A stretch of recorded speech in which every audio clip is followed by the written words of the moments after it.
Biofloc technology के अंदर fish farming, जैसे आप महदूद जगह के अंदर लाखों रुपए कमा सकते हैं। एक टैंक के अंदर कितनी मछलियां, कौन कौन सी मछली है, अगर ये सेटअप आपने लगाना है जिसमें अंदर टैंक बनाने की कॉस्ट, मछलियों की कॉस्ट और कौन से साइज की मछलियां रखें तो ज्यादा बेहतर है और किस साइज पे जाके इनको सेल आउट करें और कैसे सेल आउट करना है।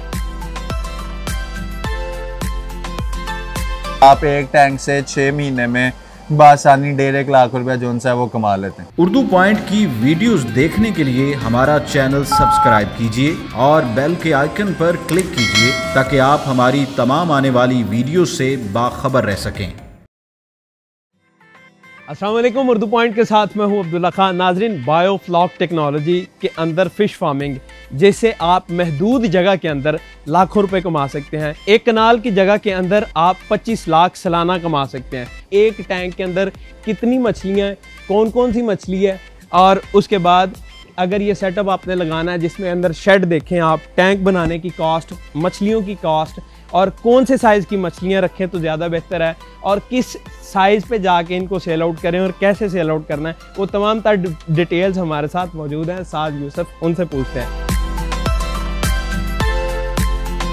अस्सलाम वालेकुम, कैसे हैं आप? खैरियत से? ठीक ठाक है। साद यूसुफ, मुझे बताएं सबसे पहले कि बायोफ्लॉक टेक्नोलॉजी है क्या चीज़ और कैसे ये काम करती है? बेसिकली बायोफ्लॉक टेक्नोलॉजी जो है ये सी कल्चर को हम इसके अंदर डेवलप करते हैं। जैसे आप समंदर के अंदर देखते हैं कि पूरी दुनिया का गंद सी के अंदर जाता है और उसका पानी फिर भी फिश के लिए हर वक्त प्योर होता है। उसकी वजह ये होती है कि उसके अंदर एक बैक्टीरिया होता है जो सारे उस वेस्ट को कन्वर्ट करता है, जो समंदर में रहने वाली चीजें हैं उनकी फीड के अंदर।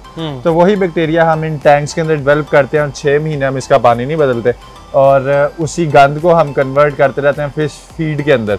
तो बेसिकली इस टेक्नोलॉजी से 3 चीज़ों के फायदे हैं। एक तो आपका लैंड कम यूज़ होगा, जितनी आपने प्रोडक्शन 1 एकड़ में लेनी है उतनी आप 2 से 3 मरले के अंदर आप उतनी प्रोडक्शन ले सकते हैं। यानी जितनी 160 मरले में लेनी है उतनी आप 2 से 3 मरले में। पहली जगह की बचत, फिर उसके बाद पानी की बचत। 6 महीने पानी भरे, पानी वही रहेगा इसके अंदर, पानी नहीं बदलना।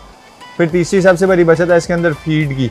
अगर आम रवायती फार्मिंग में आपकी 1.5 किलो फीड यूज़ होती है तो इसमें आपकी तकरीबन 500 ग्राम फीड मछली खा के उतना ही वजन कर लेती है जितनी 1.5 किलो रवायती फार्मिंग में आप 1.5 किलो फीड खिला के जितनी आप प्रोडक्शन ले सकते हैं। सही। अच्छा, मुझे बताएं कि अभी आप लोगों के पास कितने टैंक्स हैं और माशाल्लाह आप दिखने में तो काफ़ी बड़ा सेटअप लगता है आपका। ये कितनी टोटल जगह है और कितने टैंक्स हैं आप लोगों के पास और एक एक टैंक में कितनी कितनी मछलियाँ और कौन कौन सी किस्म की हैं? हमने इसको ना एक कनाल के अंदर 16 टैंक्स लगाए हुए और उन 16 टैंक्स के अंदर 2 किस्म की फिश हमने रखी हुई है। बेसिकली ज्यादा तिलापिया रखी हुई है और उसके बाद हमने कुछ पंगेसियस रखी है ब्रीडिंग के लिए। तो ये 16 टैंक्स एक कनाल के अंदर इजीली आ जाते हैं और उन 16 टैंक से हम 16,000 kg की प्रोडक्शन ले सकते हैं अल्हम्दुलिल्लाह। तिलापिया जो है हमारी वो चिरे के नाम से लोकल लैंग्वेज में और पंगेसियस जो है वो बंगश के नाम से लोकल लैंग्वेज में। और पंगेसियस फिश वो है जो आप किसी भी रेस्टोरेंट्स के अंदर जाते हैं, जो आप फिंगर फिश खाते हैं, वो बेसिकली पंगेसियस फिलेज होते हैं। मुझे बताएं, ये जो चीज़ मैं देख रहा हूँ ये किस चीज़ के लिए है? और ये सारा जो है एरेशन का सेटअप है। इसके पीछे एरेशन पंप्स लगे हुए हैं। उन पंप्स के थ्रू इसके अंदर हवा आती है और वो हवा जिस वक्त इसके अंदर जाती है उस हवा में 30% जोन सी है वो ऑक्सीजन होती है। तो इसका ऑक्सीजन लेवल पूरा रखने के लिए हम लोगों ने ये एरेशन का सिस्टम लगाया हुआ है और ऑक्सीजन देने की ज़रूरत इस वजह से है क्योंकि एक टैंक में 1000 मछली है तो कम जगह में ज्यादा फिश है। उसकी फिर एरेशन कुछ वाटर पैरामीटर्स हमें इसके अंदर पूरे रखने पड़ते हैं, जिसमें एक डीओ लेवल इसमें हमें मेंटेन करना पड़ता है, इसका पीएच लेवल, इसका एमोनिया लेवल और कुछ इसके वाटर पैरामीटर्स हैं उनको कंट्रोल करना पड़ता है इसके अंदर। जिस वक्त फिश छोटी होती है बॉडी वेट के हिसाब से 15% फीड कराते हैं। फिर जब वो थोड़ी बड़ी हो जाती है वो 15 से 10% पे आ जाता है, 10 से 8 पे और एंड में जिस वक्त फिश पूरी मैच्योर हो जाती है उस वक्त उसके बॉडी वेट के हिसाब से 2-3% फीड करवाते हैं। मछलियों का साइज कौन सा होता है जब आप खरीदते हैं मछलियाँ ये, और फिर कितनी मछलियाँ एक टैंक के लिए चाहिए होती हैं और मैक्सिमम एक टैंक में कितनी मछलियाँ आ सकती हैं? टैंक की कंस्ट्रक्शन के लिए पूरा सेटअप लगाने के लिए ना 92,000 पर टैंक कॉस्ट आती है तकरीबन। और हम अल्हम्दुलिल्लाह 70 टैंक्स जो उनसे हम वो लगा के लोगों को भी इस सीजन में दे चुके हैं। लोगों को साथ फ्री कंसल्टेंसी भी दे रहे हैं, उनको बता रहे हैं और उसमें ये शर्त नहीं है कि किसी ने हमसे टैंक्स बनवाए तो हम फिर उसे सिखाएंगे। अगर कोई खुद से भी बनाता है हम फिर भी उससे फ्री ऑफ कॉस्ट जो उनसा है वो सिखाते हैं कि इसके अंदर फिश फार्मिंग करनी कैसे है। बाकी ये कंस्ट्रक्शन के हवाले से इसमें ड्रेनेज सिस्टम इसका सारा, और फ्रेम इसके ड्रेनेज सिस्टम है। फिर उसके बाद इसकी ये स्लोप है, कंक्रीट बेड है इसका, तो ये 6 इंच का इसका कंक्रीट बेड है। इसके अंदर लेंटर मटेरियल वाला सारा माल इसके अंदर रेत सीमेंट बजरी उस हिसाब से डाली हुई है। उसके बाद फिर इसका जंगला आ जाता है। ये जंगले में 8 गेज की तार यूज करते हैं, जिस्ती तार, फिर ये सरिया यूज करते हैं। इसकी वेल्डिंग कॉस्ट, इसके मटेरियल कॉस्ट, उसके बाद फिर हमारा ये तारपुलिन शीट आ जाती है, तारपुलिन शीट की फिटिंग, इसकी वेल्डिंग, वो सारी चीजें। फिर उसके बाद aeration system, aeration pumps, aeration में काफी छोटी छोटी चीजें यूज होती हैं, वो सारी चीजें। उसके बाद वाटर इनलेट सिस्टम, तो ये सारी चीजें मिला के तकरीबन जो टैंक कंस्ट्रक्शन कॉस्ट है वो 92,000 रुपीज है। उसके बाद आपको जनरेटर परचेज करना पड़ता है, आपको शेड बनाना पड़ता है, आपको वाटर पैरामीटर्स चेक करने के लिए मीटर्स लेने पड़ते हैं। तो बेसिकली 10 टैंक्स जो उनसे हैं, अगर आप 10 टैंक्स का मतलब 10,000 kg की प्रोडक्शन कर रहे हैं, तो 10,000 kg की प्रोडक्शन का सेटअप लगाने के लिए जो फिक्स्ड कॉस्ट आती है वो हमारी तकरीबन 15 लाख रुपए हमारी फिक्स्ड कॉस्ट है। उसके अंदर टैंक कंस्ट्रक्शन, वाटर पैरामीटर्स के मीटर, शेड वगैरह हर चीज़ उसमें शामिल होती है।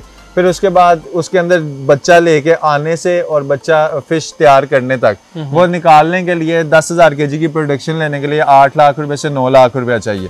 और वो 8 लाख से 9 लाख लगा के आप 6 महीने में जो फिश तैयार करते हैं 10,000 kg, वो आप अगर मिनिमम लेवल है उसका मंडी में बेचने का, तो आप मंडी में भी बेचने जाते हैं तो आप 25 लाख रुपए की वो 10,000 kg फिश जो सी है वो बेच लेते हैं। जो ये तैयार हुआ है इसके अंदर नीचे शीट लगी हुई है, और उसके बाद दूसरा स्टेप ये है, ये जो शीट मुझे बताएं नीचे क्यों आपने डाली है? इस अगर आप लेंटर वाला सिस्टम ही रहने देते तो ज्यादा ठीक नहीं? असल में बायोफ्लॉक टेक्नोलॉजी तब चलती है जिस वक्त आपका सॉइल के साथ या सीमेंट के साथ किसी चीज के साथ कोई रिलेशन ना हो। तो ये शीट जो उनसा ये वाटर पैरामीटर्स को चेंज नहीं करता, तो वो चेंज नहीं करता, इस वजह से ये शीट इसके अंदर यूज करते हैं। अब हमारे पास दूसरी एक ऑप्शन होती है कि हम सीमेंटेड टैंक बना लें, या कुछ लोग कहते हैं कि हम यही काम जमीन में खड्डा मार के कर लें। तो जिस वक्त सॉइल के साथ पानी का कनेक्शन होता है तो जो आप बैक्टीरिया जनरेट करते हैं वो अच्छे तरीके से जनरेट नहीं होता। तो ये सीमेंट जो है, सीमेंट के अंदर जिप्सम होता है, वो पानी का पीएच लेवल ऊपर लेके आता रहता है। फिर उसके अंदर पार्टिकल्स आते हैं, सैंड पार्टिकल्स। वो सैंड पार्टिकल्स जो उनसे हैं, वो सैंड पार्टिकल्स फिश के गिल्स के अंदर फंस जाते हैं। तो ये सारी रिसर्च एंड डेवलपमेंट के बाद जिन कंट्रीज की ये टेक्नोलॉजी है, उन्होंने सारी रिसर्च एंड डेवलपमेंट के बाद हमें बताया कि ये तारपुलिन टैंक से अंदर ही इसकी अच्छी प्रोडक्शन होनी है। ये सिस्टम तारपुलिन टैंक्स के अंदर ही चलता है। नाज़रीन, बायोफ्लॉक टेक्नोलॉजी के थ्रू पंगासियस मछली अभी हम देखेंगे, और 2 किलो इसका साइज है। तो मुझे अभी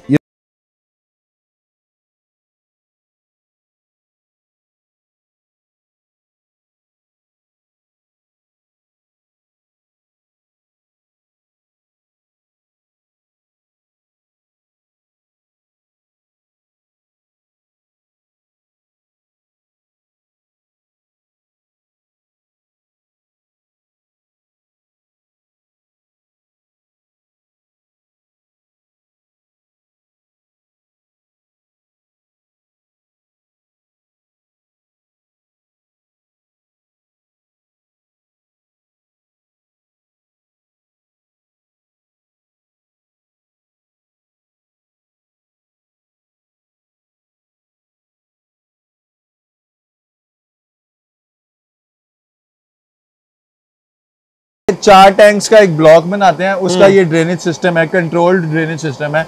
जिस वक्त हमने पानी निकालना है तो उसका वॉल्व खोल देते हैं, और जिस वक्त उसे बंद करना है तो वॉल्व उसका बंद कर देते हैं। ये कंट्रोल्ड होता है सारा। सही। मुझे ऑक्सीजन मशीन्स दिखाएं जो आप काम कर रही हैं, और एक यानी कि टैंक के लिए कितनी मशीन्स चाहिए होती हैं, और फिर आपके पास कितनी है? ये रेशन की जो ये सेटअप लगा हुआ है, ये 8 टैंक्स के ऊपर एक मोटर एक टाइम पे चलती है। ये दिन के टाइम एक मोटर चलती है, ये दूसरी मोटर अभी बंद है। सही। तो रात के टाइम पहली मोटर को रेस्ट देने के लिए दूसरी मोटर ऑन कर देते हैं, पहले वाली बंद कर देते हैं। अच्छा, अमूमन कितनी देर तक अगर लाइट बंद हो जाए तो मछलियाँ टाइम गुजार सकती हैं? ताकि बाज़ टाइम ऐसा होता है कि बंदे को और जल्दी होती है, यार लाइट चली गई है, मछली मर ना जाए। मोर्टेलिटी रेट इसके अंदर क्या है, रेशो जो है इसमें? एक तो लाइट चली जाए तो वैसे तो फिश इसमें 3-4 घंटे सरवाइव कर लेती है, लेकिन उसका वो स्ट्रेस में चली जाती है, उसकी ग्रोथ इफेक्ट होती है। तो बेहतर ये है कि आप 10 मिनट के लिए भी लाइट बंद ना करें। 6,000 फिश लाया मैं पहले तीसरे दिन ना, बाय पार्ट्स फिश मंगवाई थी, तो उस 6,000 में से 3,000 फिश तीसरे दिन ही मर गए, क्योंकि मेरा वो तीसरा दिन था, मुझे चीज़ों का पता नहीं था। और वो फिश मरने की वजह यही थी कि तूफान आया, लाइट चली गई, लड़कों को भी नहीं अंदाजा था, लड़के सोए रहे दिन में, सुबह 4 बजे का टाइम था। तो वो जिस वक्त मैं 8-10 बजे इधर आया तो जनरेटर्स बंद थे, मोटर बंद थी, बिजली नहीं चल रही थी, तो वो फिश ऑक्सीजन ना होने की वजह से वो फिश जो सी थी ना वो मर गई। तो उसके बाद वो एक तो मिसहैप हमारे साथ हो गया, लेकिन उसके बाद अल्हम्दुलिल्लाह मेरे पास 20,000 फिश मैंने इस सीजन में अपने पास मंगवाई थी। बस 20,000 में से 200 भी नहीं मरी, अल्लाह का करम।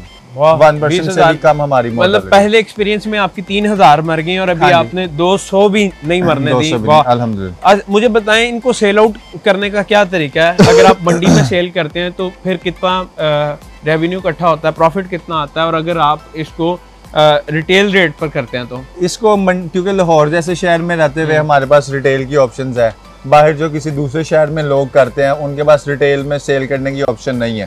तो अगर हम वैसे तो सबको जो फिजिबिलिटी रिपोर्ट देते हैं उसमें यही बताते हैं कि आपने मंडी में बेचनी है, क्योंकि अगर आपने खुद से बेचनी है वो एक अलहदा से आपको उसके लिए सिस्टम जनरेट करना पड़ता है।